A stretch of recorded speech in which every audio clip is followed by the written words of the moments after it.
Good evening, lads and lassies, and welcome to Kilbryde Hospice Virtual Bum Supper. You've all made an incredibly smart decision to be here tonight, as we are going to have a great time. Of course, we want you to be part of the night, and so you can comment on Facebook, and I will give as many shout outs as I possibly can. You can also donate to the hospice tonight through Facebook, and your details will also allow you to gift aid your donation at source. Or you can also head over to our website www.kilbrydehospice.org.uk and donate by pressing the red link on the front page of the site. Tonight we also have a wonderful catalogue full of great auction prizes available through our online Bid in Scotland link. We will regularly post this link on Facebook tonight, and it can also be found at our website at www.kilbrydehospice.org.uk. This auction will keep running over the next few weeks, and other prizes will be added to it during that period. So keep an eye on the Bid in Scotland link. As I said, welcome to our virtual bum supper. Please be aware, ladies, laddies and lassies, that some of the filming was done pre-COVID further restrictions, and so there may be a couple of videos that you do see that were taken before the new measures were brought into place. So, well, I'm personally delighted to be part of this great night once again, and for some strange reason I get the role of introducing some of our acts and our compere for this evening. I'm sure I have been at the bottom of a long list, as they told me they'd searched high and wide within the hospice to find someone who had the characteristics of the bard himself. Tall, dark, handsome, a poet, a romantic, and a drunkard. At least I resemble the last one of the six. I have been a devil the feck all my life, but ne'er was I in hell until I met a wife. That was a heartfelt quote from, of course, the genius that is Robbie Burns, or indeed any man caught having an affair and hasn't signed a prenuptial agreement. Tonight, lads and lassies, we will try to explore the myths of Robbie Burns, and indeed the myths of the modern man, because it isn't true. One thing that is true, of course, is that Robbie did indeed have an eye for the ladies. Generally, the eye was in response to the question for a lady asking, "Oh, poet boy, do you want to come back to my place for a nightcap?" Now that was true. Ladies and gentlemen, tonight's bum supper is not performed by stars of stage and screen, or indeed radio, but people who are everyday supporters of Kilbryde Hospice, and indeed some of us who work within our fabulous hospice building. And so now to a host and compere who has indeed, lads and lassies, been described by his Edelwood Bowling Club buddies as having a face for radio. A former local authority director who was appointed deputy to the Lord Lieutenant in Lanarkshire in 2018. He's been fundraising for various charities and good causes since around 1995, encouraged by his good friend Mr. Alec Watson. Laddies and lassies, please welcome Mr. Davy Russell. With the show, I have been told I need to make a few viewers' warnings. We are not allowed to talk about religion, politics or sex, so it should be a fairly quiet night. But I will say to the viewers, and I apologise if I offended, however, that if I or any of the artists say anything that offends anyone, then I can assure our 2 million viewers here tonight it's entirely intentional. Firstly, to get the proceedings moving on, I will introduce a real Kent face to say a few words about the hospice and the good work that happens there. He is one of Scotland's top surgeons and served his time with that other well-known plastic surgeon, Dr. Victor Frankenstein. They are both recognisable by their style of stitching after the operations, just for the viewers. And I now give you, he's semi-retired, but he does a lot of good work for Dr. John Richards, MBE.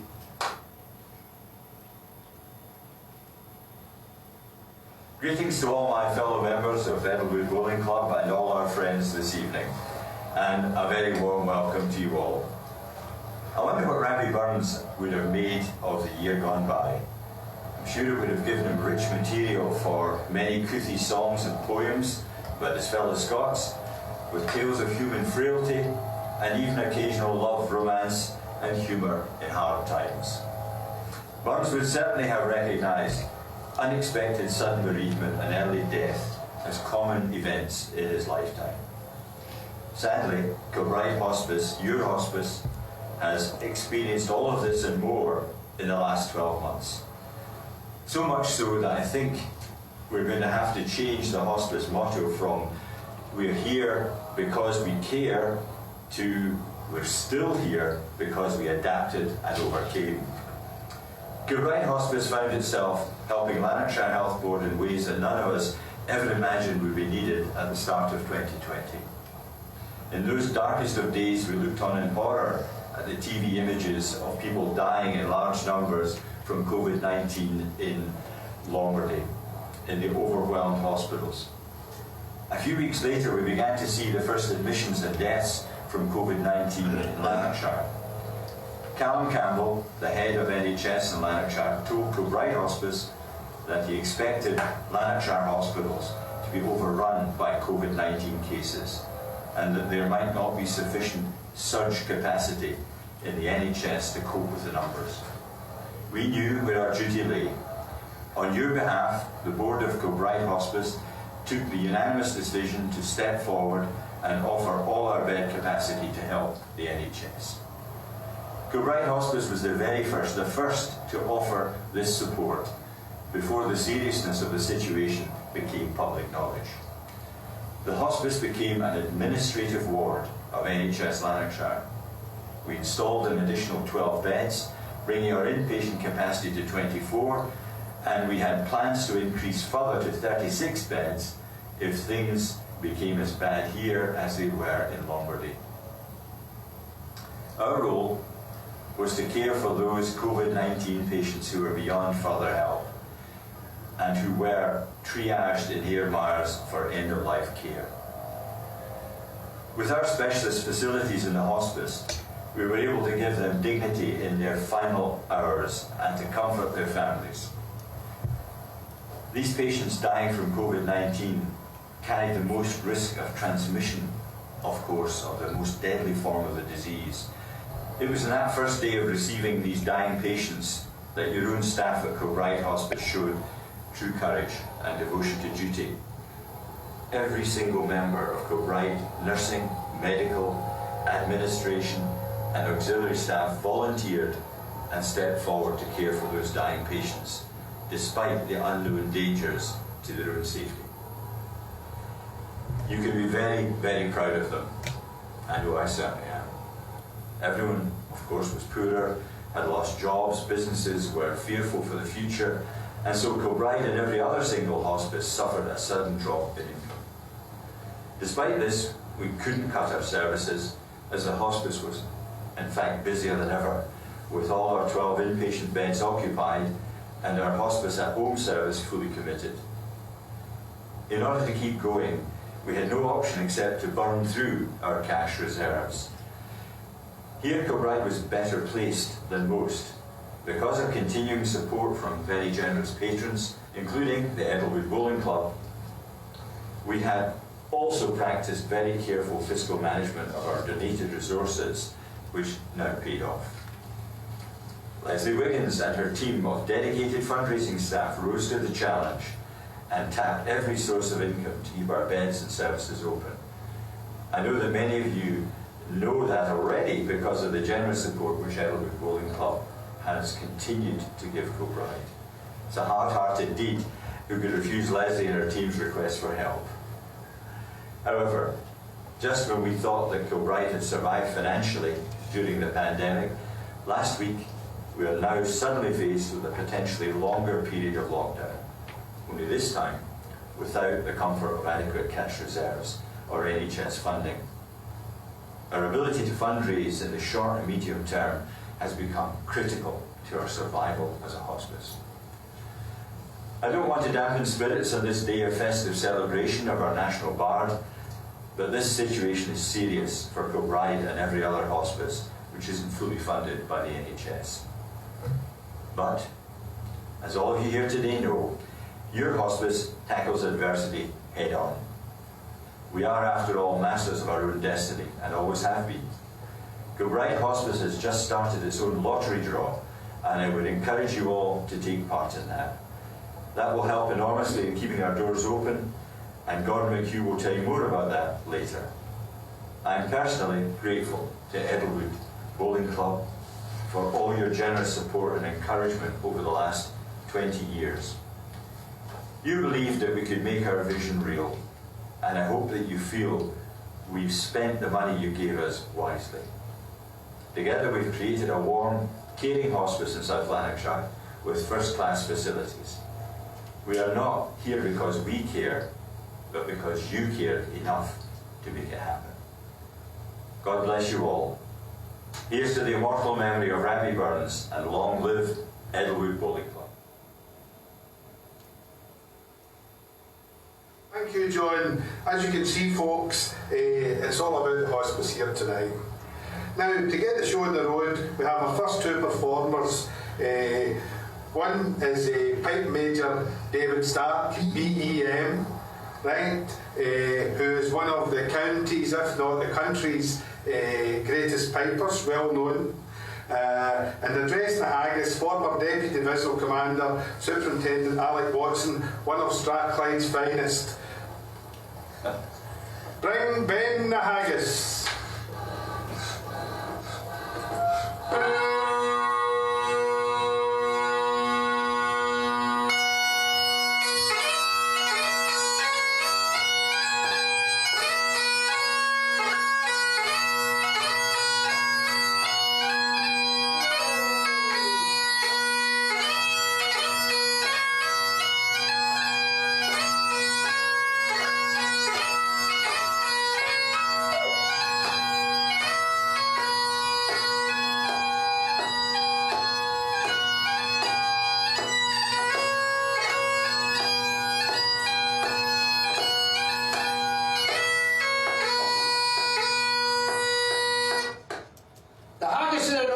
As a mince pie of the south, and Robert Burns said this: fair for your honest sonsy face, great chieftain of the pudding race, a boon the moil at your place, page, tribe or fair.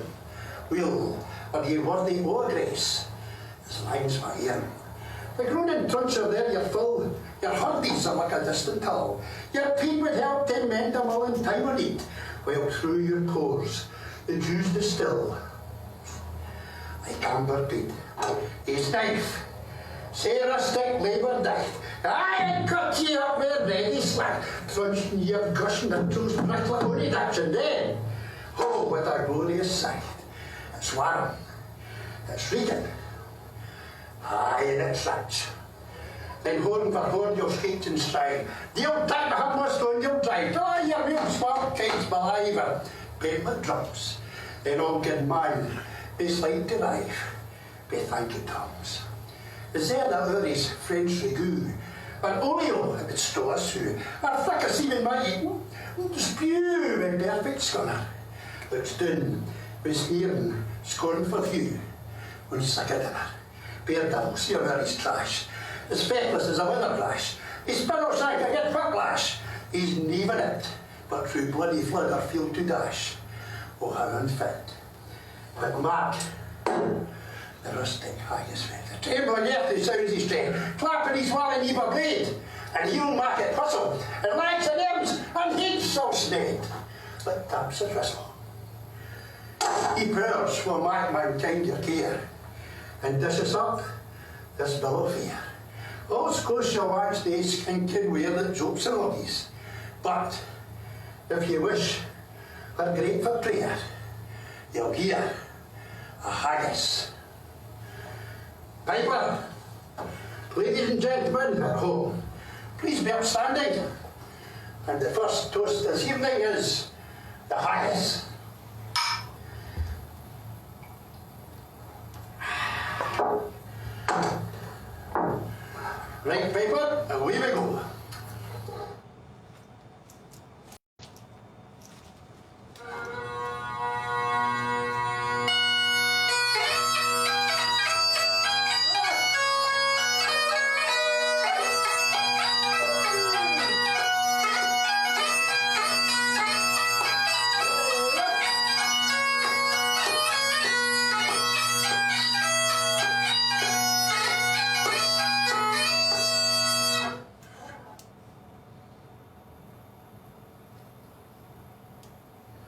Thanks, boys, for that fine rendition of the address to the haggis and accompanied paper.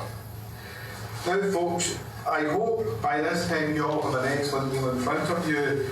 However, I will say grace before he's tuck in here in the traditional bun style, and it goes something like this. Some he meet that cannot eat, and some say meat that wants it, but we have meat and we can eat, so say the Lord be thanked. Amen. Enjoy your meal. Thank you very much to our compere, Davy Russell, for holding that part of the evening together. Ladies and gentlemen, laddies and lassies, now to a young man who raised a lot of money for the hospice by recording a wonderful CD of some great Scottish songs. Ladies and gentlemen, we want Mr. Willie Conde! There was a lad was born in Kyle, but wouldna Dio, wouldna style. I doubt it's hardly worth the while to be so nice wi' Robin.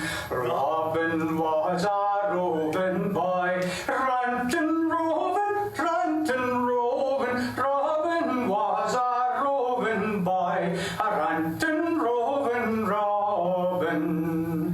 Her monarch's hindmost year but Ian was 25 days begun. 'Twas then a blast o' Janard when blew Hanselin on Robin. Robin was a roving boy, rantin' roving, rantin' roving. Robin was a roving boy, a rantin' roving Robin.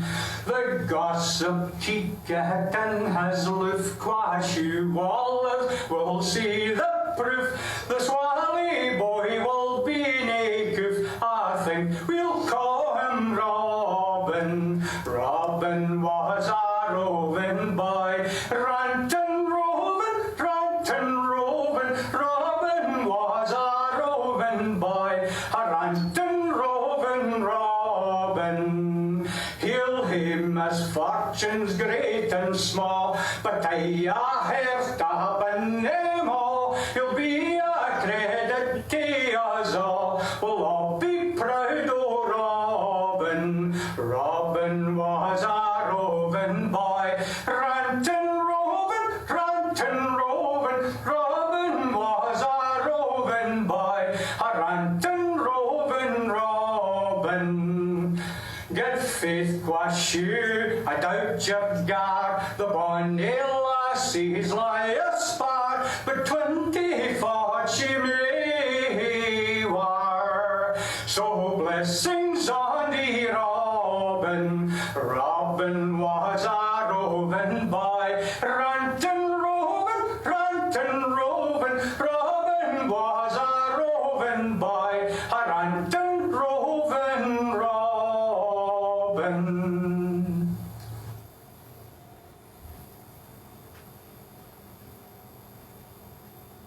The wonderful Mr. Willie Conde, thanks Willie. And I love that wee Robin. I hear it every year when we have the supper down at Hamilton. Lads and lassies, the last 10 months have been an extremely difficult period for us all. However, our staff who have worked throughout this pandemic have been a force to reckon with. Leadership is key, and so our next guest is no stranger. And so I asked you to welcome Hospice Clinical Services Director Margaret Mary Cowan with a poem titled To a Fart. To a fart. Oh, what a sleekit, horrible beastie, lurks in your belly after the feastie. Just as you sit down among your kin, there starts to stir an enormous wind. The neeps and tatties and mushy peas start working like a gentle breeze. But soon the puddin' with the sonsy face will have you blowing all over the place. No matter what the hell you do, nobody's gonna have to pay. even if you try to stifle. It's out like a bullet out a rifle. Hold your bum tight to the chair to try and stop the leaking air. Shift yourself from cheek to cheek. Pray to God it doesn't weep. And all your efforts go asunder. Out it comes like a clap of thunder. Ricochets around the room. Michty me, a sonic boom. Oh my goodness, it fairly reeks. Hope I haven't pooed my breeks. To the bog, I'd better scurry. Oh, what the hell, it's no my worry. Everybody around me choking. One or two are nearly broken. I feel much better for a while.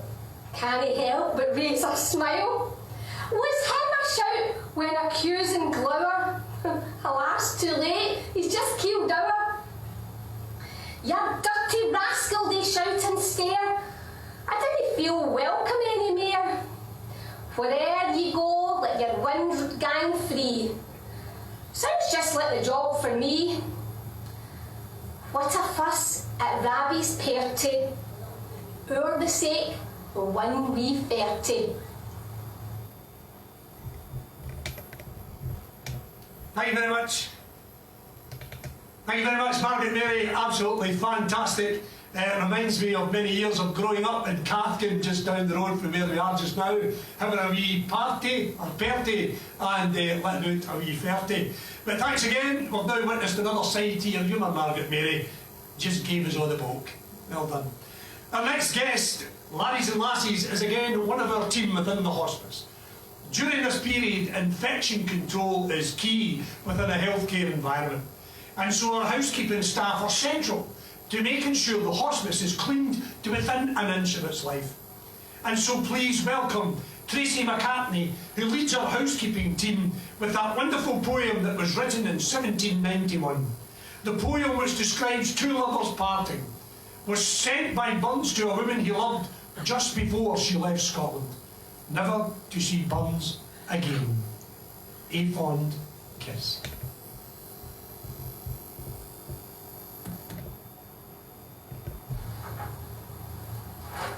Aye, fond kiss, and then we sever. Aye, farewell, alas forever. Deep in heart-wrung tears I pledge thee, boding sighs and groans I'll wage thee. Who shall say that fortune grieves him, with a star of hope she leaves him?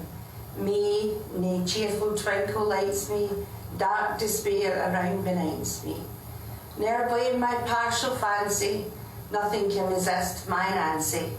For to see her was to love her, love but her and love forever. Had we never loved sae kindly, had we never loved sae blindly, nor never met, nor never parted, we would never have been so broken-hearted. Fare thee weel, my first and fairest.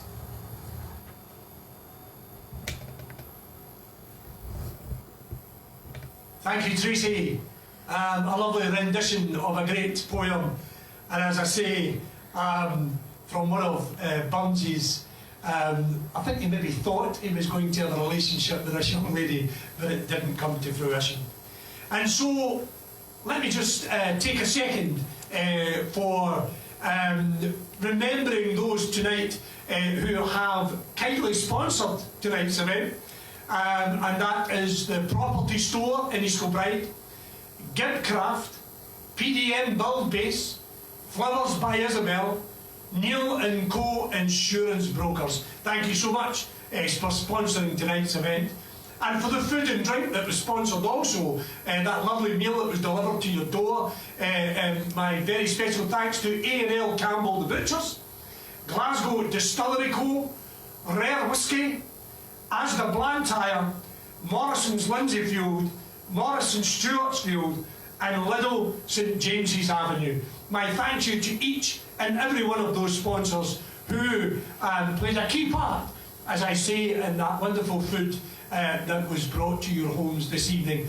My also thanks to George and his catering staff back at the hospice for preparing the meal and for the logistics and all the volunteer drivers who got the meal to your door.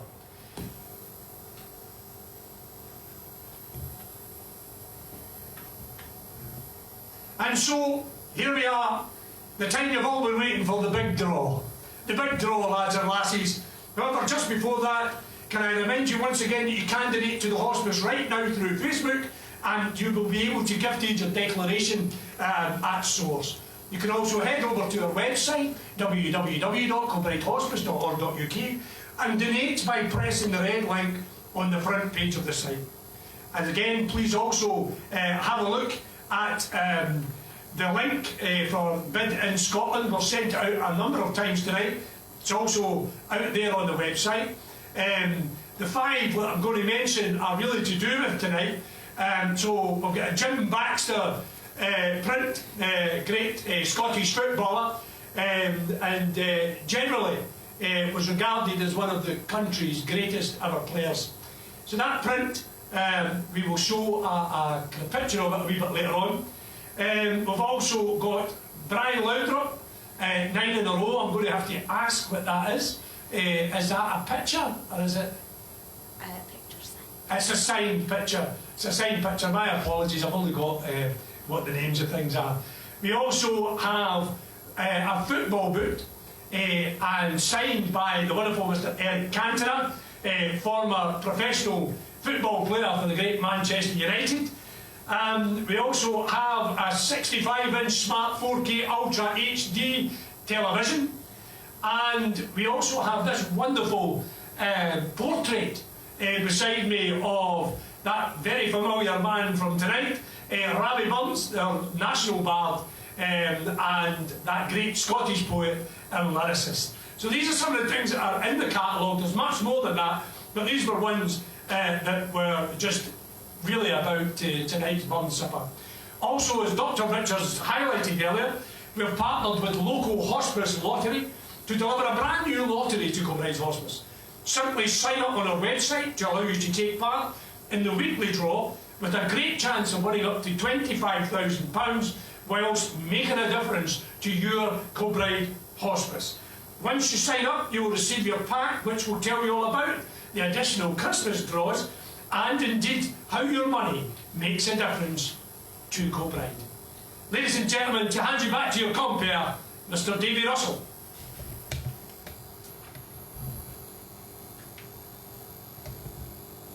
For the main speaker of this evening is the immortal memory.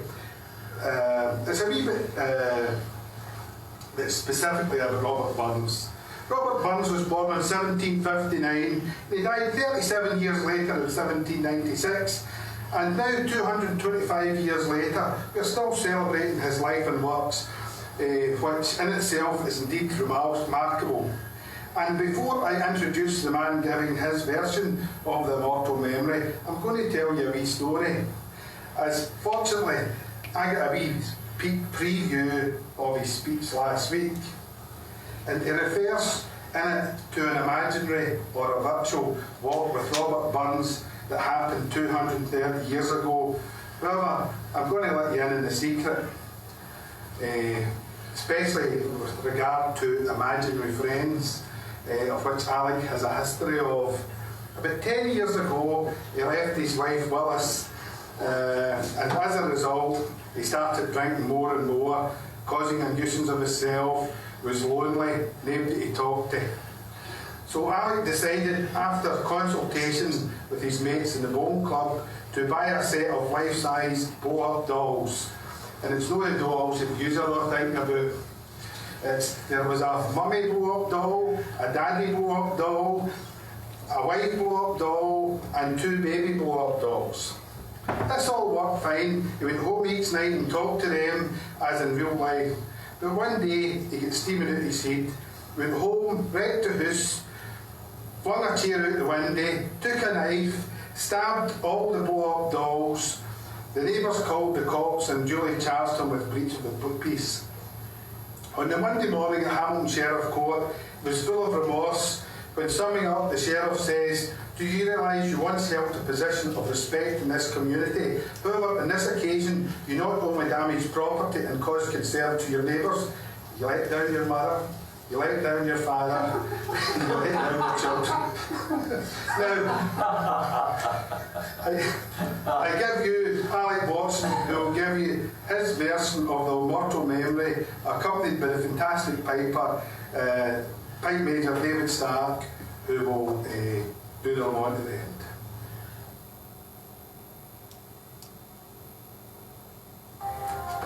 Good evening, ladies and gentlemen and cronies wherever you are. One of the main things that makes Scotland and Burns famous is when he writes, "From scenes like these all Scotia's grandeur springs, that makes her loved at home, revered abroad. Princes and lords are but the breath of kings, but an honest man is the noblest work of God." One of the first events held in memory of Burns was held in Ayr on the 6th of August 1844. A steamboat from Liverpool and crowded trains from Edinburgh and Glasgow brought hundreds of people to Ayr, to Alloway, to pay homage to our national bard. Arriving in the High Street, they passed the famous public house, the Tam O'Shanter Inn, where Burns met his cronies. Moving on, they come to the old clay mine where he was born. Today it's still a cottage, but in 1844 it was a wayside inn for travellers. Further on towards the monument, there is a single stone lying in a field which is commemorating the famous tale of Tam O'Shanter as a beagle stone where Drunken Charlie wrote next day. And further on we find a cairn where the hunters they found the murdered bairn. And next there was the famous ruin of Alloway's old haunted kirk, where I believe a great deal of fornication took place.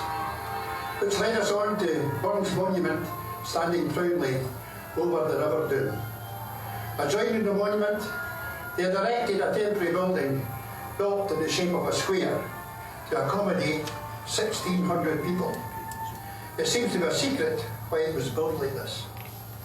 Admission was by ticket only, at the price of 10 shillings for ladies and 15 shillings for men, and the meal was, of course, tatties, deeps and haggis.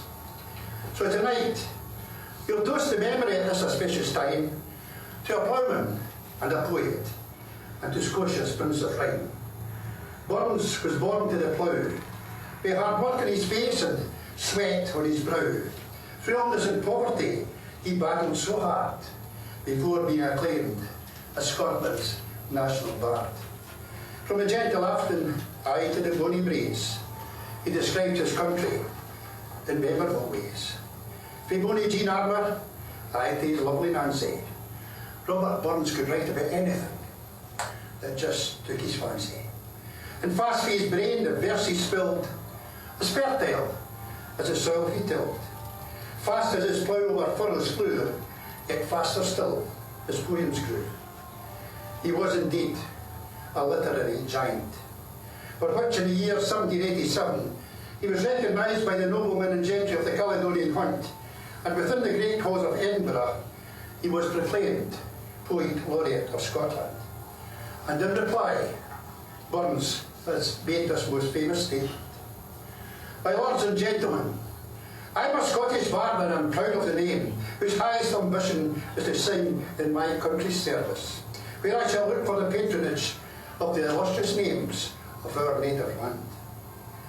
The poetic genius of my country found me, as a prophetic bard Elijah did Elijah, at the plough, and there she threw her all-inspiring bard over me.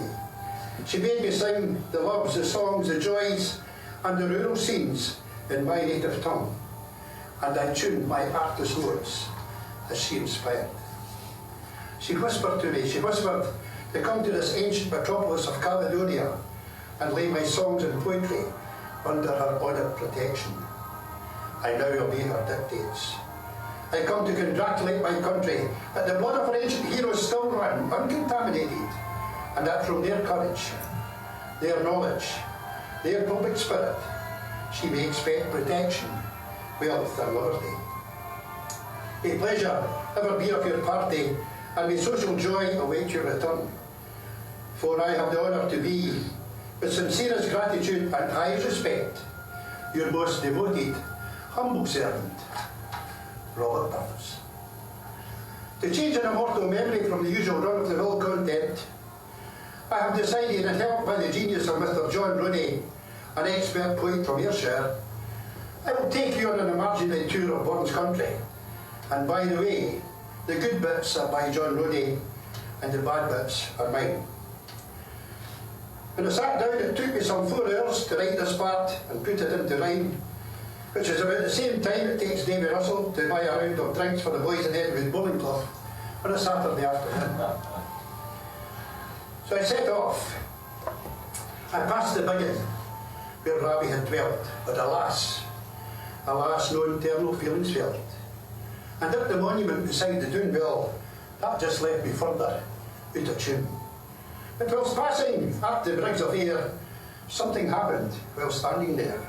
I felt a sense of utter calm, then rhyme returning to my hand. And just at that, a heavenly beam illuminates the world's best known stream.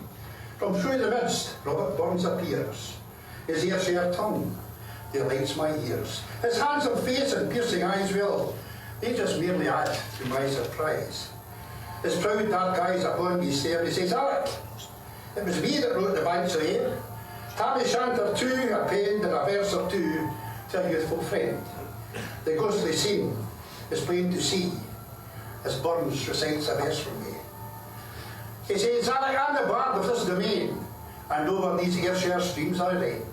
So come with me, we've time to spare, and we'll just wander alone the Banks of Ayr. Look, he says, there's the Legland Woods where William Wallace had. My, how that man's name, it really excites my blood. And there's the cairns excited with true regard to William Wallace and thee, our bard. The woodlands now thicken on each side, and every tree top blooms with pride. It's here that the rivers coil and there embrace by Sundrum's ancient rural place. For it was the muse of Coiler's River that crowned me Scotland's bard forever. The Danube, nor the classic Seine, have such a sport they call the rain. Then on to Failford and its woodland scene, its trees aflame with brown and green, as on our merry way we ramble, Burns talks of his love for Mary Campbell. Her monument still stands upon the hill, and he recalls her beauty still. His dark eyes sparkle with such affinity. Well, it was probably there that she lost her virginity. Now over that hillside and slightly west, that's where my father, he breathed his last. On Lochley Farm he lived and died. He was never going to win, but my God, how hard he tried. Now I'd love to wait and view the dawn, but Alec, Paul, we must be gone. Quickly, up to Mauchline where my Pussy Nancy, she'll be waiting there. After a while he points with great elation, at last we've reached our destination. Look there, he says, there's the old house still sublime. My house resisted the hand of time. It's good to see her once again. She breathes the brotherhood of men. And then, to my complete surprise, I couldn't hardly believe my own eyes. Pussy Nancy and Racer Jess both welcome our Rabbie with a kiss. The poet they are pleased to see, but they only frown and sneer at me. Their beauty, well, that was something to behold. Curvaceous hips and bosoms so bold. There the letters do a stare, a creaky stare. Such a feeling there was in there. And in the ghostly room concealed, some famous faces were then revealed. As Burns approached and took the chair, his old friend John LeBrec, he was also there. There were poets here from every land, and each in order they shook Burns' hand. For none the other do resent, for this was poetry's parliament. And each poet recites with regard and pay their respect to the master bard. Wordsworth, himself a master of the lays, all listen intently to what he says. Tennyson then takes up his stance, paying tribute to Burns with just utter reverence. Even Longfellow, it seems to be, pays tribute in rich poetry. And then we hear the Germans cry, "Order, boys, for Rab's reply." The bard replies in speech so perfect, and the poets listen with great respect. They're all compelled to sit and stare, for Flo, their folder, wasn't there. Till midnight, with their hands together, announces suddenly it's all over, and all disperse in fading light, and poet to poet say good night. But Burns, he decides to gaze away at Buckland's rural scenery. The mist is high like a cloud, and once again Burns thinks aloud. Alec, he says, the moose, the lark, the wounded hare, I immortalised all of them. The all grey hare, the thrush and the daisy, they were also thankful for my pen. But my pen became a weapon against snobbery and deceit, against meanness and depression, against cruelty and conceit. Who can forget my Scots were hay? It was freedom's battle hymn. It stirs the blood in every Scot, dear fit to burst his skin. Or the world's national anthem by famous Auld Lang Syne, his friendly song will I be sung until the end of time. And Buckland, where my bonny Jean no longer warms the mystic scene. I still can feel her in my arms, displaying all her feminine charms.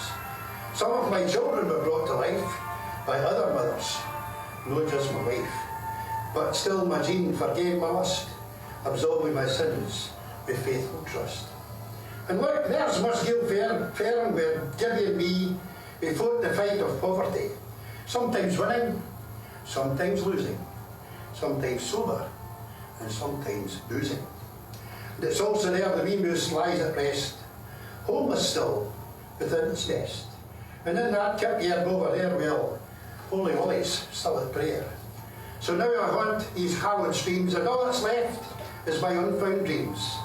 Alas, alas, for me, nae mere. Farewell, farewell, ye bonny banks of air. So Alec, I'll say goodbye, my trusty friend, and trust you've enjoyed all that you've seen. And about my lifestyle, song and rhyme, well, people are sceptical most of the time.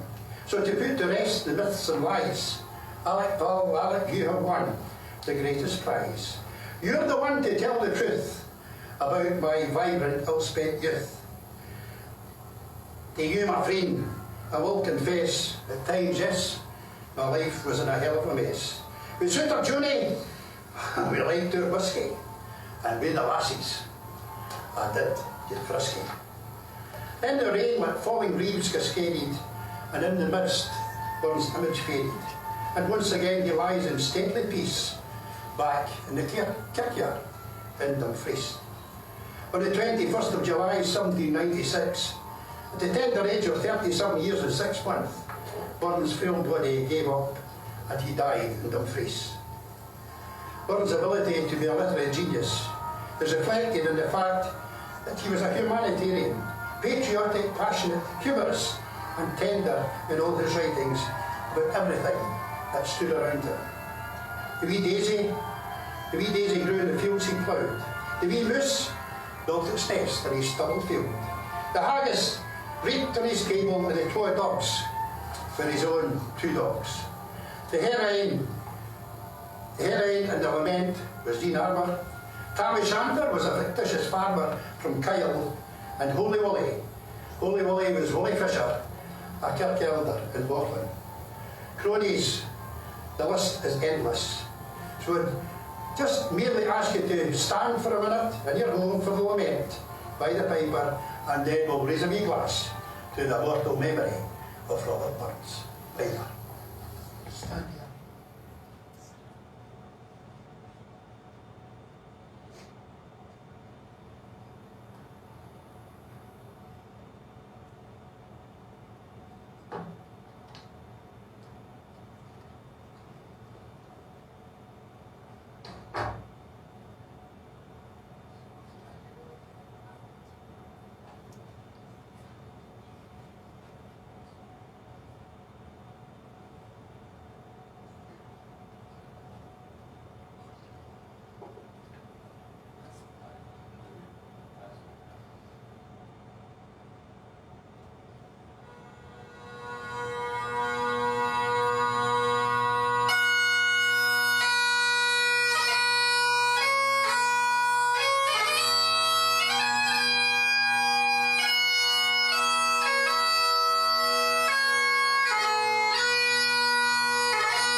Ladies and gentlemen, wherever you are, just lift a glass to the immortal memory of Scotland's national bard, Robert Burns.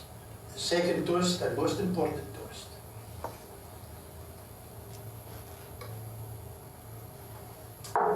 Thank you.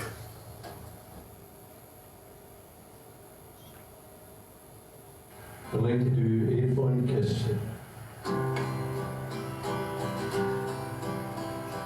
A fond kiss, and then we sever.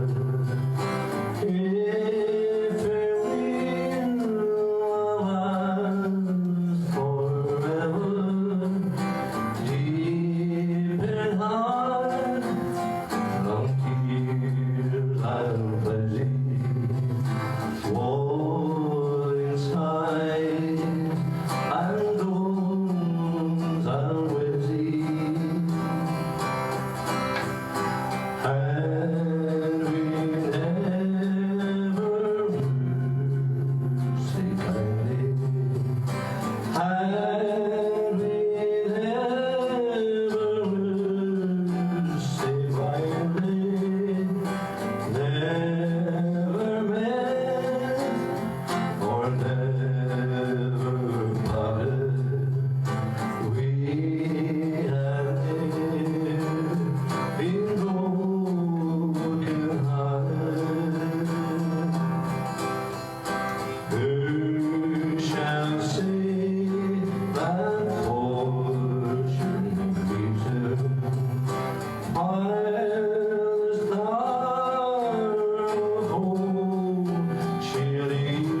This is Bonnie Dundee.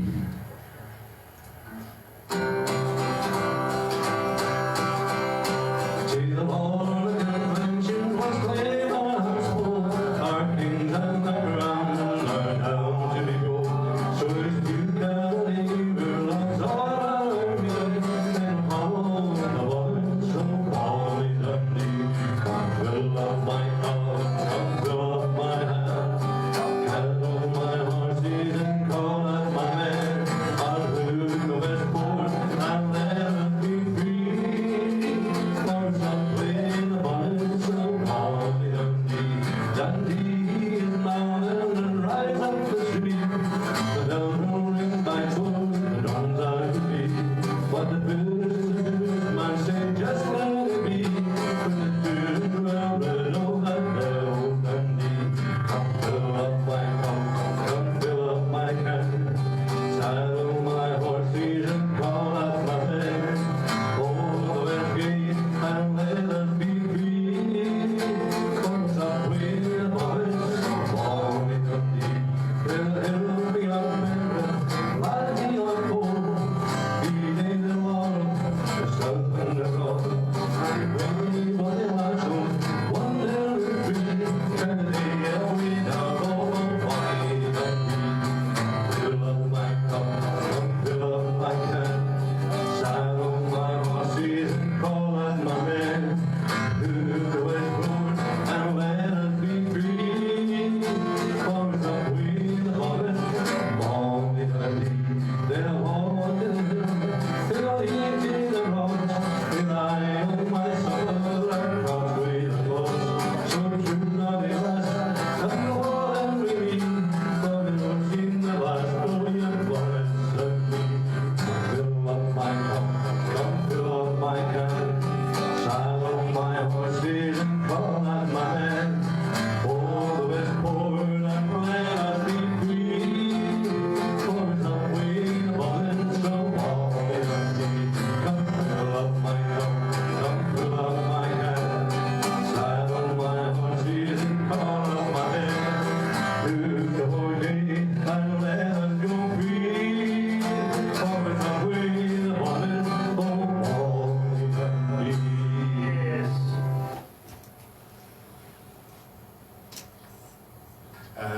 Now for one of Burns's satirical works. It's performed by George Gray.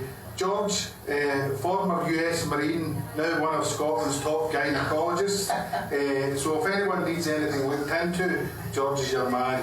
George will give you his version of Holy Willie's Prayer.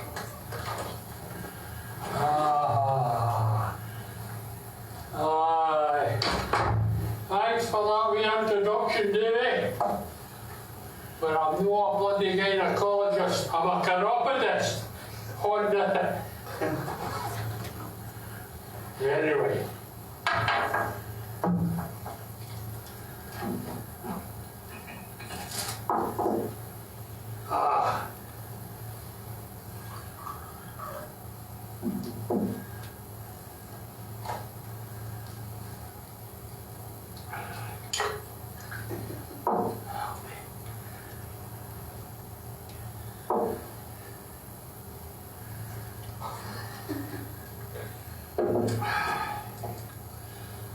O thou that in the heavens dost dwell, as it pleases best thyself, sends 8 to heaven and 10 to hell, all for thy glory, and not for only good and all they've done it for thee.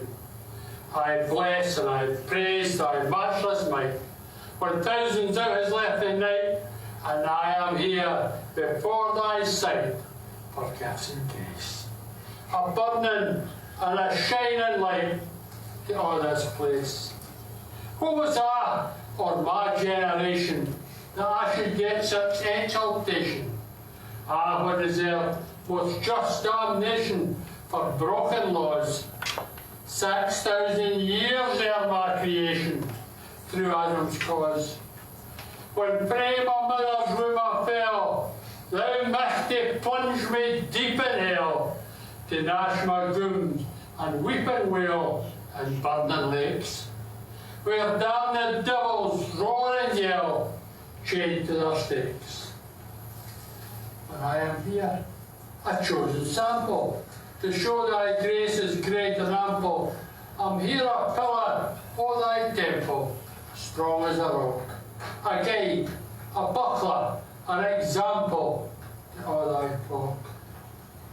Lord, thou knows what dream idea, when drinkers drink and swearers swear, and sinking here and drinking there, with great and small. Oh, my God, confess I must. Sometimes I'm pashed with fleshly lust, and sometimes stay on worldly trust. Vile self gets in, but thou remembers we are dust, defiled with sin. Lord, yes, Trine, I must confess, releases last, no, it's no. You put me off for the first time. O Lord, yes, Trine, thou kens we meg. Kens we meg. O Lord, thou kens we meg.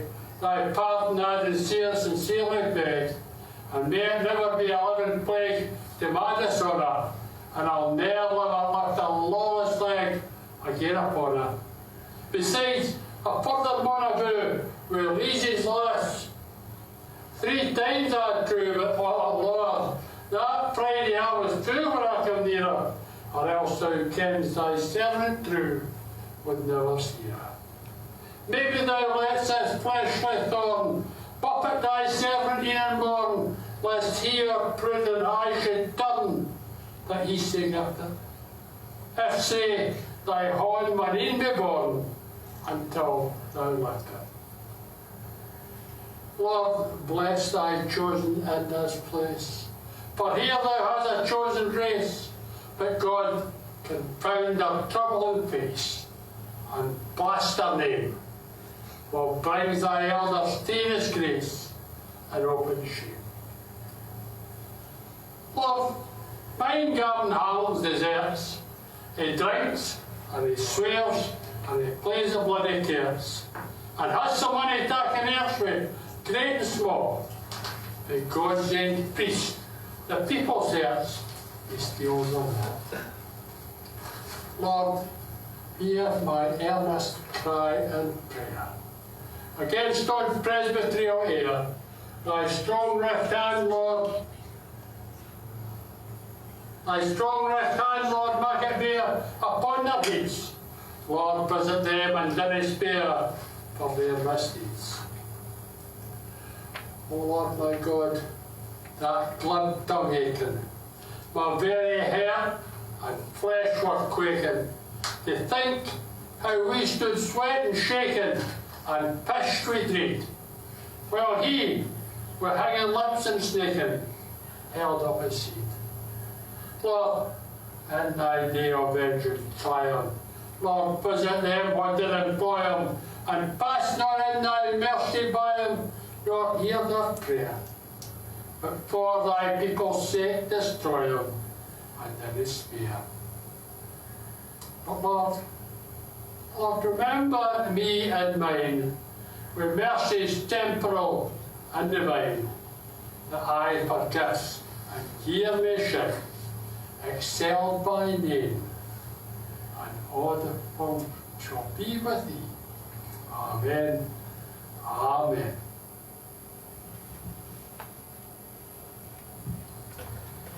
Next, we have Gordon McEwen again. It was only down for one song, however, we're going to give him a chance to get it right the second time. Put your hands together again.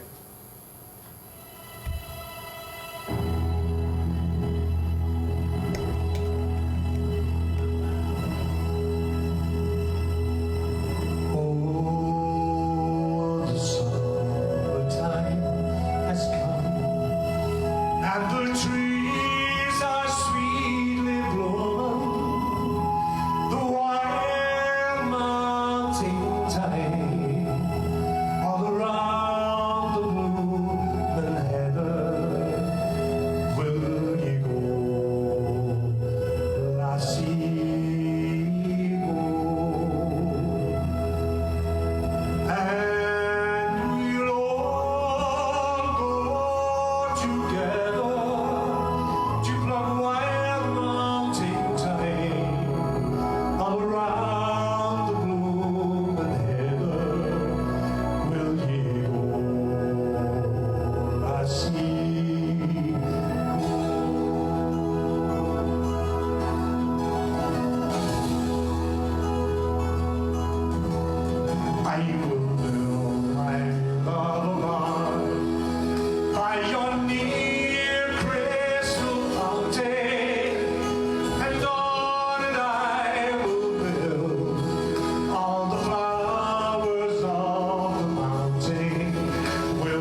much, absolutely marvellous, and I would like to dedicate that to Mr. David Baxter. David, all the way from Canada.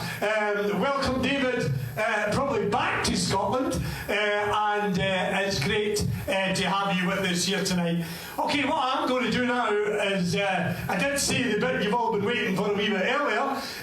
Now, I think I have to pull 12 names from the hat. Would that be right? Yeah? Yeah, I think I have to pull 12 names from the hat, and for 12 fabulous raffle prizes. So,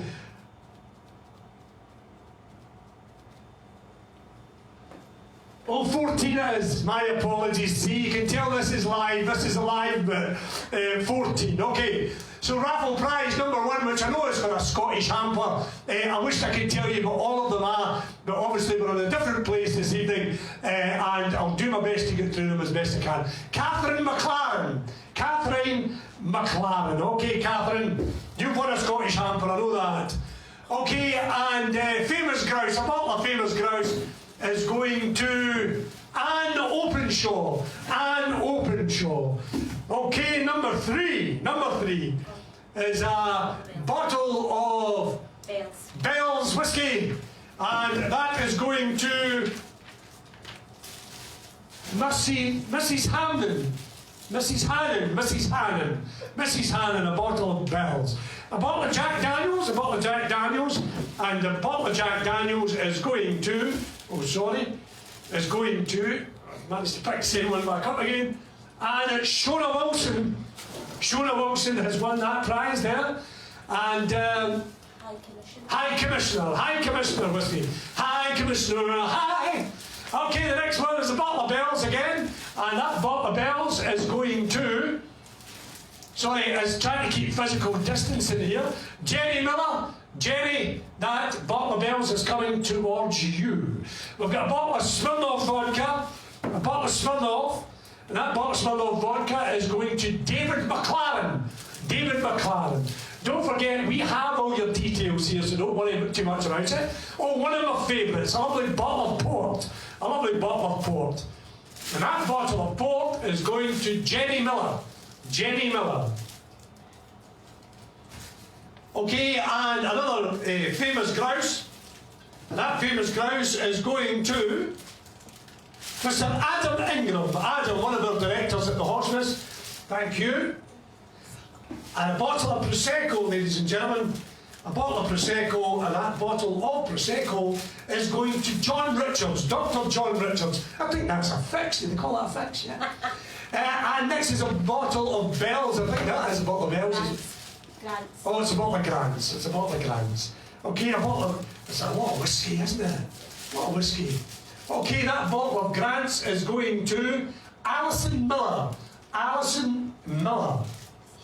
Another bottle of the wonderful Prosecco. A bottle of Prosecco is going to, and that's going to Mrs. Hannon again. Well done, Mrs. Hannon. Yeah, you've got the luck of the draw. The last one is for a cask bottle of Glenfiddich. And that is going to, a drum roll please. Anne Openshaw again, well done. Anne Openshaw. There you are, that's.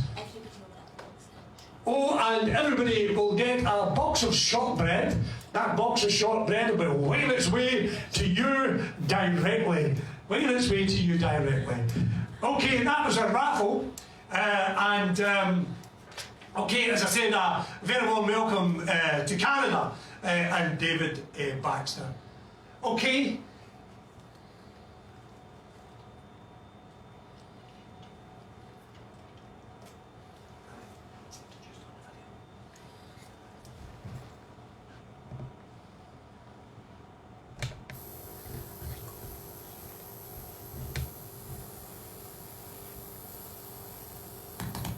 And now, folks, we've got the traditional one, which is usually the funny part of the evening, but it's been relatively funny all the way along. But hey ho, we have another superintendent. That's 3, and John McKelvey giving the toast to the lassies. Now, most of you know Big John. He's a kind of traditional type policy. He's not like Alec, where Alec was slightly smaller than the normal. John's a kind of big 6'3", size 13 shoes.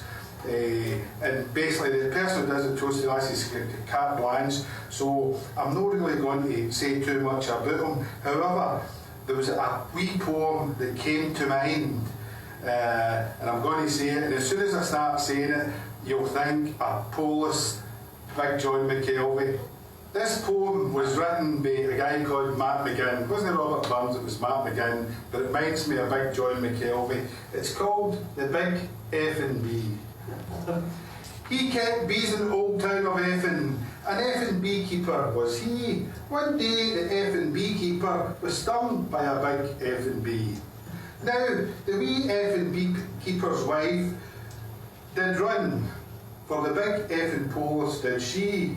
For there's nobody can sort out a big F&B like a big F&B Paulus, as you will see. Now the big F&B Paulus, he made most haste. He ran down the effing main street as though he was in a race, truncheon in his big effing horn, size 12 boots in his big effing feet. There's nothing that a big effing Paulus can't beat. So, ladies and gentlemen, I know you're sitting on your couch, but put your hands together for John McKell. Thank you, David, for that very warm introduction, David. I've got one thing in common with you. I absolutely know nothing about you either, David. As Robert Burns wrote in his tribute to Duncan Davidson, a man can drink and no be drunk, a man can fight and no be slain, a man can kiss a bonny lass and I be welcome back again. And it's great for me to be welcome back here to the Kilbryde Hospice Burn Supper this year. Everyone is looking so glamorous, and ladies, you're looking not too bad either. Despite the virus, it's great to be able to commemorate Robert Burns. The history books will tell us that he was a charmer, a drunk, and maybe a womaniser. But let me tell you, there's much more to your chairman, Davy Russell, than that. Davy is an authoritarian woman. The women don't know it, but the authorities do. When Robert Burns wrote The Holy Fair, he must have been thinking about us, crowd just like this. There's some through love divine, there's some through brandy. Looking around the living rooms tonight, I'm ready to announce the score so far. Brandy 150, love divine 0. In Scotland we have Burn suppers. In Russia they don't have Dostoevsky dinners. England don't have Byron breakfasts or Shakespeare suppers. In fact, William Shakespeare shares the same birthday as St George's Day in the Battle of Agincourt. If that coincidence happened in Scotland, we'd be pissed for a week. Although Burns was a well-known womaniser and died at 37, there was a time in his life when he abstained from sex for a period of 12 years, but seeing his 13th birthday. His first love was a local girl called Nell Kilpatrick, the 14-year-old daughter of the local blacksmith, of whom Burns wrote his first poem, Handsome Nell. My bonny lass, I must confess, it's pleasant to the eye, but without some better qualities, she's no the lass for me. I remember my first love at school, primary 1, 5-year-old, I met my first love, Betty MacDonald. I was hers, and she was mine. We never talked, we never kissed, we never smiled, just a wee bit like being married. No drink for me. I've read that much about the evils of drink. I've just decided to give up reading. Last night I went to sign the pledge, as I have often done. I walked by a public house, I could not pass that one. So I went in and had it half, and then I looked around, and then I saw another half to wash the first one down. And then I had another dram, and then a pint of ale, and then I drank me a whisky from the bottom of a pail. That night I staggered home as drunk could be. An apparition then appeared with horns and tails to see. I said, who are you friend or foe? He says, I'm Nick the devil from that one place down below. I said, then give your hand and know my hand you bluster. I claim you for my brother-in-law, because I'm married to your sister. Yes, gents, men and women are different. Same world, different planets. I had a terrible week last week there. My wife Miranda was going out and she asked me to scrape the paper off the back bedroom. I completed 3 walls, and the 4th wall there was a wardrobe there, and I went to move the wardrobe, and I saw on top of it there was a shoebox with 4 eggs and £253 in it. I was intrigued. However, I scraped the wall, tidied up, and she came in, I says, that's the room done. I says, Brenda, I found a shoebox on top of the wardrobe with 4 eggs and £253 in it. Her head went down. She says, John, I just wish you hadn't have found that. She says, but I have to confess, I've been unfaithful to you 4 times, and every time I've been unfaithful to you, I've put an egg in the box. And I thought, 49 years, 4 times, modern day standards, that's not too bad. I says, I forgive you, dear. I says, but what about the £253? Oh, that, she says, every time I did a dozen eggs, I sold them. But the following day, I went to my doctor's annual check-up. The doctor examined me. He says, don't eat anything fatty. Oh, I says, crisps, hamburgers, Mars bars. He says, not all. He says, don't eat anything fatty. This is my 4th burn supper. I've been invited to. The first one was up in Larkhall. They called it Ramadan. The second one was for the incorporation of fortune tellers. That was cancelled due to unforeseen circumstances. And the final one was the Fire Brigade burn supper last night. That turned out to be a hoax. As Father Adam first was fooled, a case that's still too common. Here lies a man a woman ruled, the devil ruled the woman. When Burns wrote those words and an epitaph to a henpecked country squire in 1786, he must have had us poor males in mind. Mind you, the Kilbryde Hospice have their own modern day Burns in the form of Gordon McHugh. A lady of the night once told me she loves going with that Gordon McHugh. He says he gives you £100, then he whips you. I said, how long does he whip you for? And she says, do you give him the £100 back? I met Gordon to discuss the format of the evening. I met him in a wee pub in East Kilbride. I'm not saying it's rough. The first prize in the raffle on the Saturday night was an alibi for 2 for a fortnight. Gordon was a wee bit later coming in, and he came in and says, big man, I've still got it with the ladies. I says, how do you work that out, Gordon? He says, they 2 girls at the front of the lounge had given me a 9. I says, Gordon, they 2 girls are German. Buttons like Gordon loved the lasses. In all modesty, you couldn't have chosen anyone better to toast the lasses than me, married for the 2nd time. My first wife fell down a wishing well. I never knew these things worked. But my fantasy is to have 2 women at the one time, one to cook and one to clean. Yes, lasses can be inconsiderate. I had a heart attack 6 weeks ago now, and my wife wrote away for an ambulance. You're laughing, there was a 2nd-class stamp she put on it. But it could be worse. Remember, my pal Tommy came home from his work early one night and found his wife in bed with his best pal. He was distraught. He went into a cupboard, took out a gun and shot his best pal dead.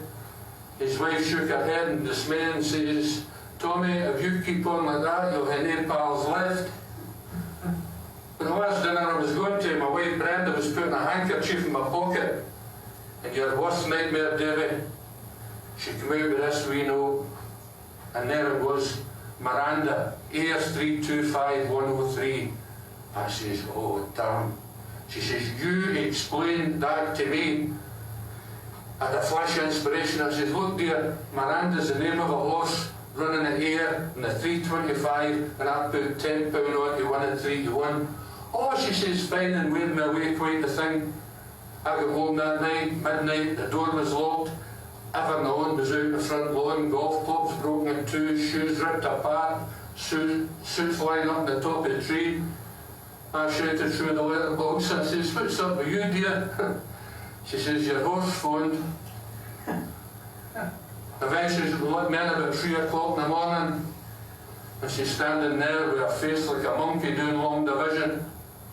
And I says to her, what's up with you? She says, what's up with me? I want the truth and I want an explanation. And I says, make up your mind, dear, you can't have both. The women are also very sarcastic. I was out doing the shopping and round Tesco with Brenda last week there, and she says to me, you're so lazy. I was that shocked I nearly fell out the trolley. But we went round to the checkout, and there it was, sign advertising Burns Evening the 25th of January, and it was advertising neeps, haggis, tatties, Burns Belhaven Ale, the lot. My wife looked at that and she says, no wonder he died at 37 eating all that rubbish. But I met my wife in the Trocadero Ballroom in Hamilton. I remember going in, she come down, she says, me, my pal saw you come down there and we drew lots for you. Oh, I says, I'm delighted. I says, I'm glad you won. She says, no, I didn't. She says, I lost. I remember she was daft on me. I remember my first day. She turned up with a wedding dress on. I says to her, would you like a drink? And she says, I do. She says, oh, champagne, I guess. I says, guess again. But what you gents don't realise how to treat a woman properly. My wife and I go out for a romantic candlelit dinner twice a week. She goes out on a Tuesday and I go out on a Thursday. I remember she was on holiday recently and I was on my own a Friday night. I just set the table out for a wee candlelit romantic dinner for two.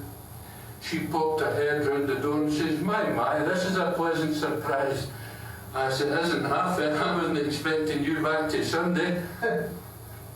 No, I would never leave my wife because I like my house too much. It's a fact. 5% of men kiss their wife goodbye when they leave the house. Another 95% kiss their house goodbye when they leave their wife. Taking all into consideration, I think the majority of problems in marriage are caused by in-laws. The difference between in-laws and outlaws is outlaws are wanted. I met her father and she says to me, he said to me, are your intentions honourable or dishonourable? Oh, I said, I never knew it the choice. He said, my daughter's well reared. I says, and she's not too bad from the front either. He says, can you support a family? I says, I could. He says, that's good because there's 9 of us. No, I've been married 49 years now, as I said. The only thing my wife and I have got in common these days is we're married on the same day. Nowadays I swear she gets up an hour earlier so she can hate me for an hour longer. I call my wife can't cook, won't cook. We live in Bothwell and went out to walk one night. We're walking by an lovely Italian restaurant called Riva, and the smell of fresh Italian food emanating from Riva was to die for. My wife says, what a lovely smell of fresh Italian food. I says, up to hell, I'll treat her. So I turned her round and walked her down by it again. We get down the bottom of the street. She says, hold on just now, I've got a stone in my shoe. I says, you've got 15 stone in another shoe, keep on walking. As a young man, Burns travelled to Edinburgh, where he had his fame traced with Agnes McElhose, or as he called her, Clarinda. After a night of passion, he rose from the bed, sat at the piano, and composed that famous love song, A Fond Kiss. Had we never loved so kindly, had we never loved so blindly, never met or never parted, we had ne'er been broken-hearted.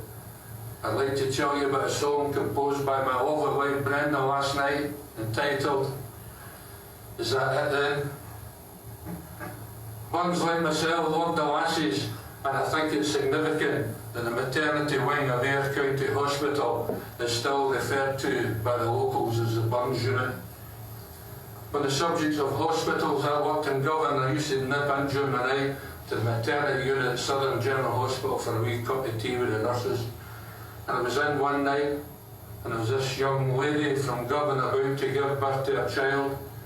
And the midwife says to her, will the father be present at the birth? She says, no, him and my man don't go on. The midwife says to her, would you like, what about epidural anaesthesia?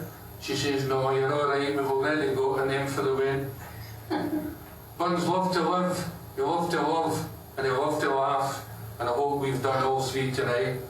Some men can't live with women, but the majority of us can't live without them. A woman can make an average man great, and a great man average.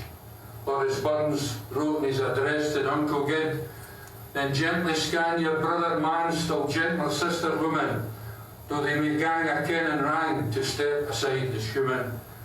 Ladies and gentlemen, being human, I'm about to step aside.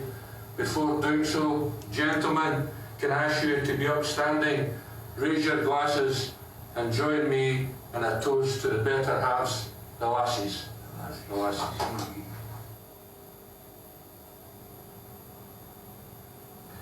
Right, one of Robert Burns's best known works was Tam O'Shanter. I ask any of you to close your eyes when it's been performed and you would think you were actually there. It's done tonight by Craig MacDonald, local housing officer for Stonehouse in Larkhaw. So if anyone in the audience needs a new house, Craig's your man. Before the drawback is you need to move to Stonehouse at Larkhaw. Put your hands together. When Chapman bullies leave the street and drouthy neighbours meet, as market days are worn late and folk begin to tack the gate, while we sit boozing in the nappy, getting food and unca happy.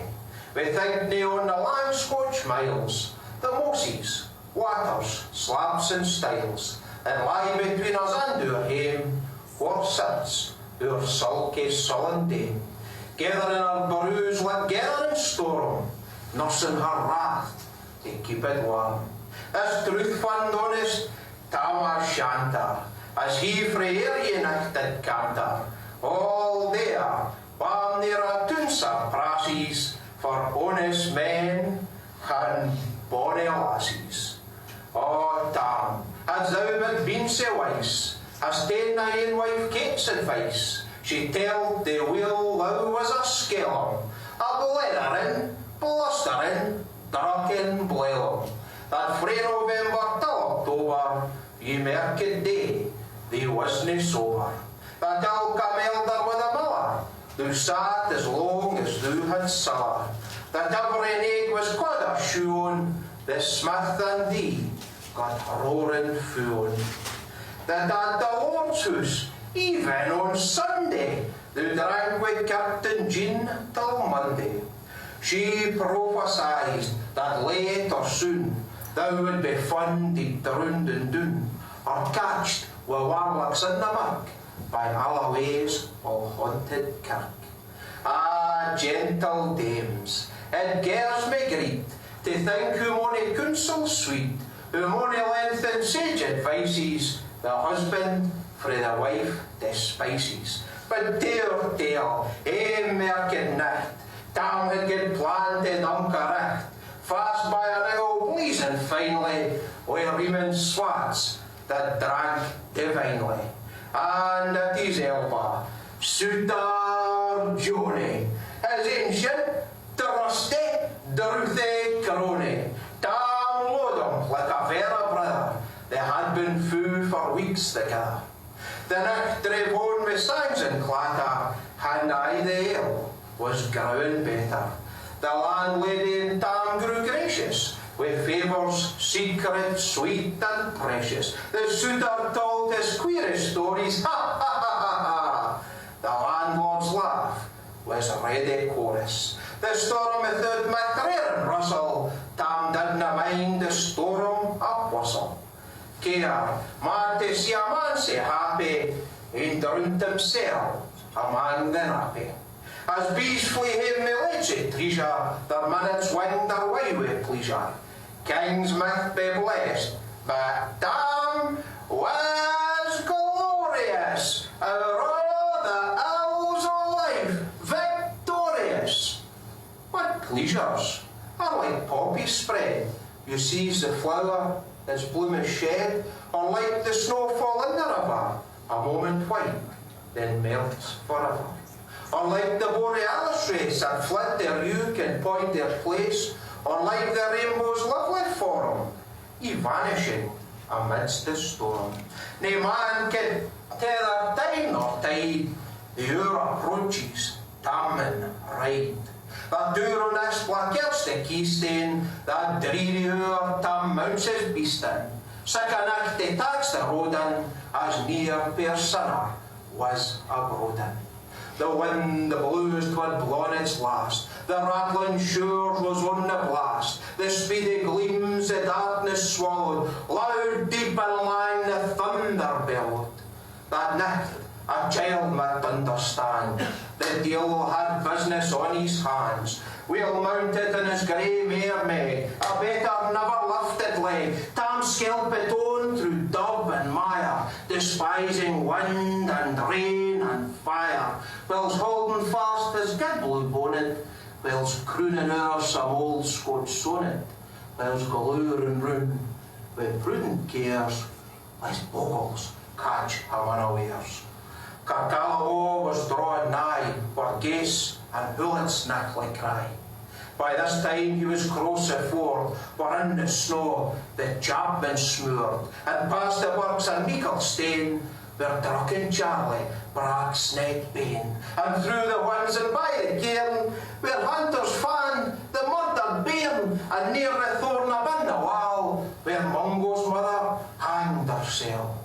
Before him, doon pours all his floods. The Dublin storm roars through the winds. The lightnings flash frae pole to pole, near and more near the thunders roll.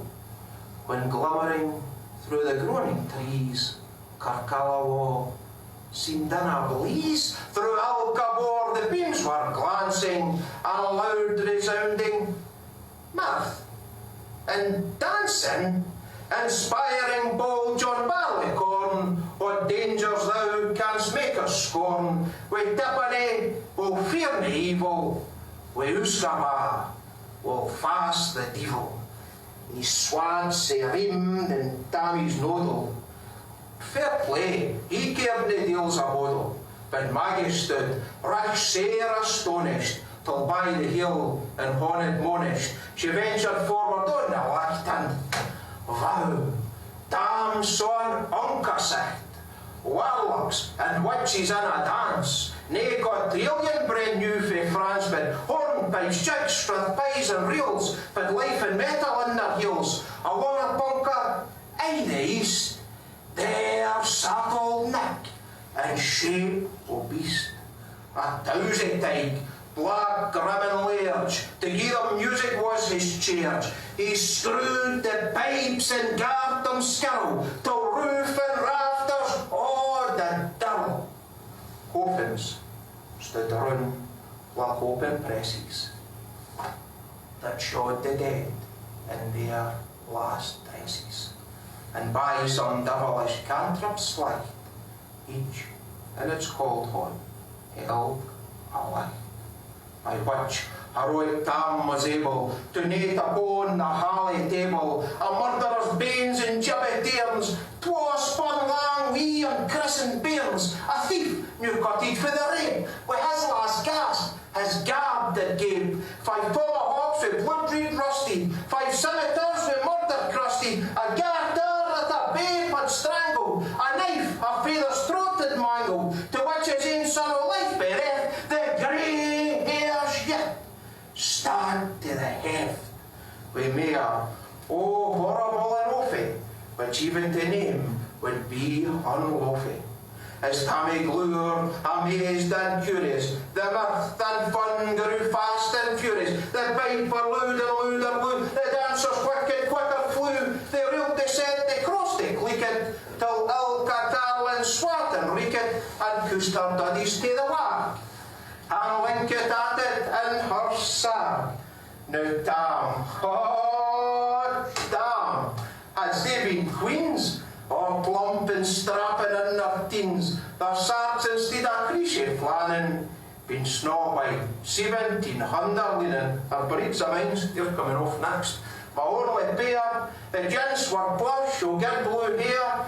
I would have given them off my hardies for a blink of their bonny birdies, but weather-belled arms, old and droll, like woody hags which spin or fall, louping and flinging on a crummock. Well, I wonder, didn't it turn nice stomach?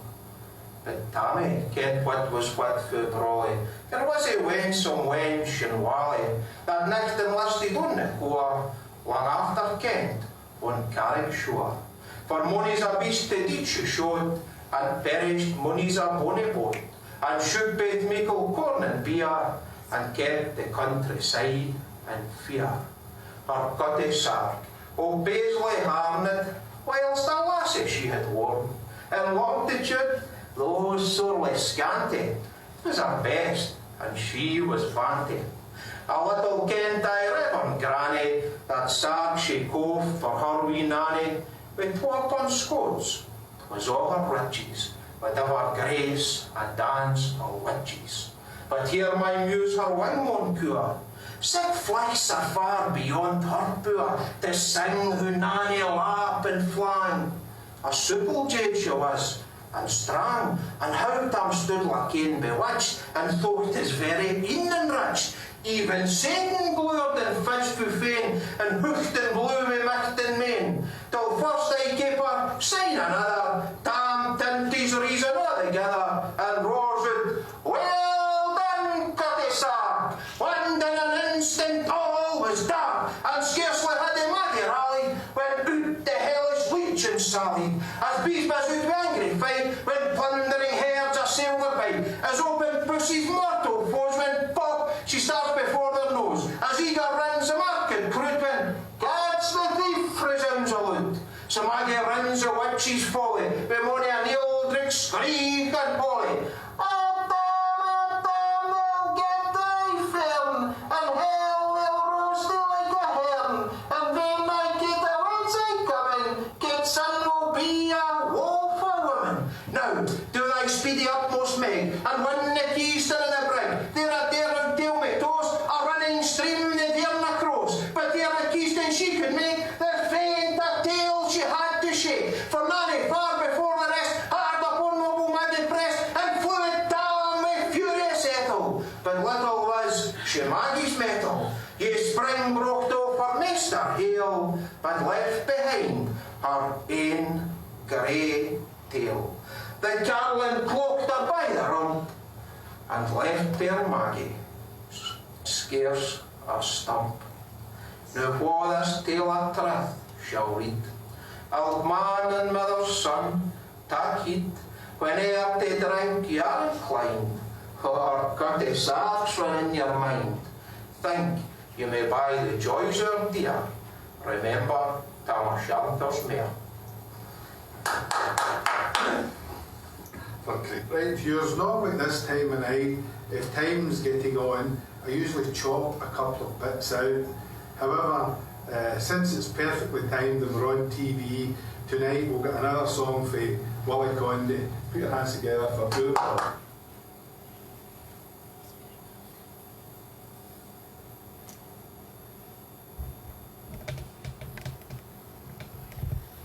Okay, as we still move on to the next set, we are closing in on our Burns evening here, virtual Burns evening here at Kilbryde Hospice. As I said earlier tonight, folks, as we continue to explore the myths of Rabbie Burns, what isn't a myth, and indeed true, about Rabbie Burns is that he was responsible or irresponsible for 13 children, with 2 sets of twins included there, between 1785 and 1796. So that wasn't a bad shift. I can't say much as I'm child number 10 of a family of 11, so we'll quickly move on for that, you know. So if you think about it, if Rabbie was around in 2021, what a legacy would have left behind. And I'll be honest with you, the payments to the Child Support Agency would be unbelievable. They'd be still chasing them for maintenance today. If Rabbie was here today, he would join Fathers for Justice. Think of the poor man. What kind of superhero get-up is he going to have climbing up the Houses of Parliament. Is it a bard? Is it a plane? No, it's a true Scotsman, Superman, just a cape with nothing on underneath. Or could he indeed be Glasgow's newest superhero? Pure quality, man. Now, if the bard had been around in the modern era, he would have to go high-tech, wouldn't he? Yeah. He would have to be online. If you wanted to find out the latest news about Burns, you would need to log into MySpace. Or if Burns was there, it would be my space. You don't get new friends in that website. You only meet up with old acquaintances. And if you were to hear the latest Burns track, just listen to it on your iPod. I love that. That's absolutely marvellous. I love the idea of Burns being a rapper. I love MC Ravi Williams. The R to the A to the B to the notorious R-A-B. I love that. I think Burns suppers would be brilliant with that. Ode to the bling bling. My love is like a red, red nose. I'm doing with the lassies and I'm hanging by my nose.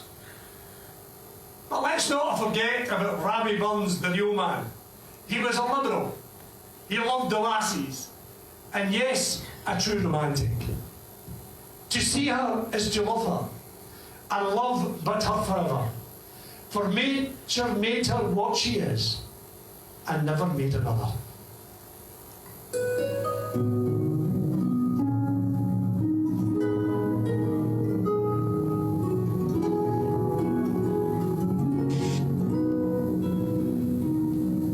Oh, my love is like a red, red rose that's newly sprung in June. My love is like a melody that's sweetly played in June. So fair my bonny lass, so deep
My love is like a red, red rose. If that wasn't Burns, I don't know what else puts that into perspective. We're going to hand you back over now for some final words from Mr. Davy Russell and, of course, his invitation to the Lord Lieutenant of Lanarkshire.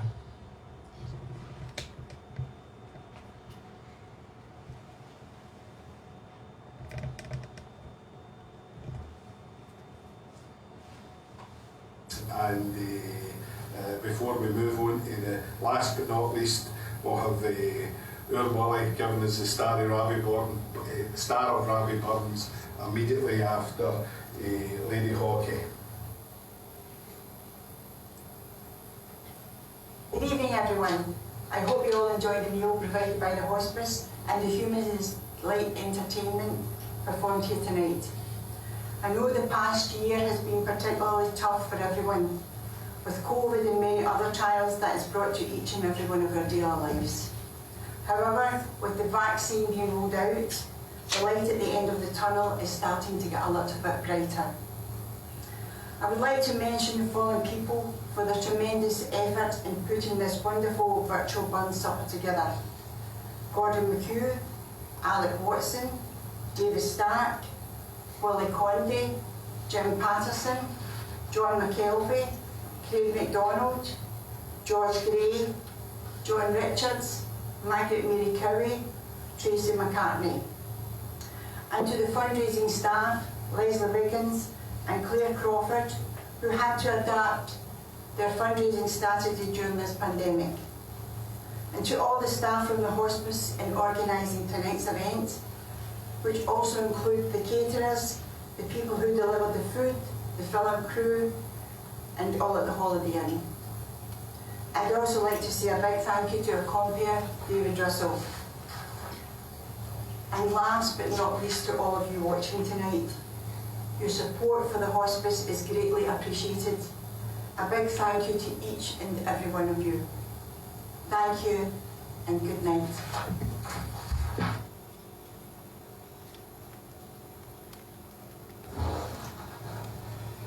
For the end of our programme, we will now sing the Starry Rabbie Burns, followed by the first and last verse of Old Lang Syne. There is a star whose beaming rays shed on every clime. It shines by night, it shines by day, and ne'er grows dim with time. It rose upon the banks of Weir, it shone in dun clear stream. 200 years have gathered mere, yet brighter grows its beam. Let kings and cultures rise and fall, this world has many tongues, but brightly beams upon them all the Star of Rabbie Burns. Though he were but a pluming lad and wore the hodden grey, all Scotia sweet as bards were bred beneath a roof o' stray. To the sweetest strings of Scotia lyre, they need nae classic lore. They matter with the native fire that warms the bosom core. Let kings and cultures rise and fall, this world has many tongues, but brightly beams upon them all the Star of Rabbie Burns. On fame's emblazoned page enshrined, his name is for but money's a costly wreath been twined to grace his honour's brow. All Scotland's heart expands with joy whene'er the day returns that gave the world her peasant boy, immortal Rabbie Burns. Let kings and courtiers rise and fall, this world has many tongues, but brightly beams upon them all the star o' Rabbie Burns. Now one verse, first verse of Old Lang Syne and the last verse of Old Lang Syne. Please remain upstanding. Please remain upstanding. Should all acquaintance be forgot and never brought to mind, should all acquaintance be forgot for Auld Lang Syne, for Auld Lang Syne, my dear, for Auld Lang Syne, we'll take a cup o' kindness yet for Auld Lang Syne. And here's a horn, my trusty friend, and gies a horn o' thine, and we'll take a rich good woolly worth for Auld Lang Syne, for Auld Lang Syne, my dear, for Auld Lang Syne, we'll take a cup o' kindness yet for Auld Lang Syne. Lads and lassies, thank you for a wonderful evening. Let's play it out with a couple of wee songs for you now.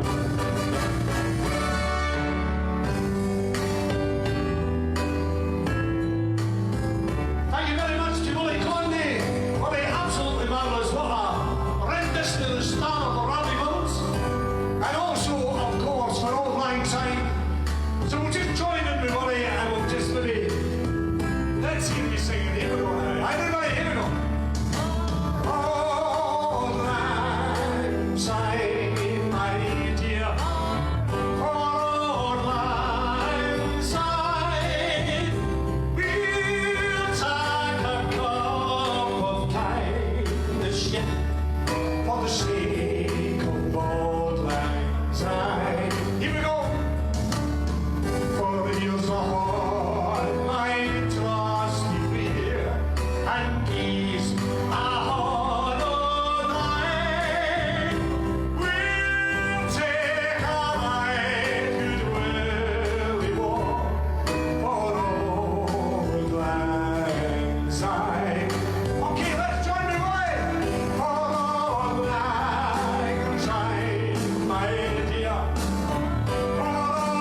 sent him homewards to think again. Here we go.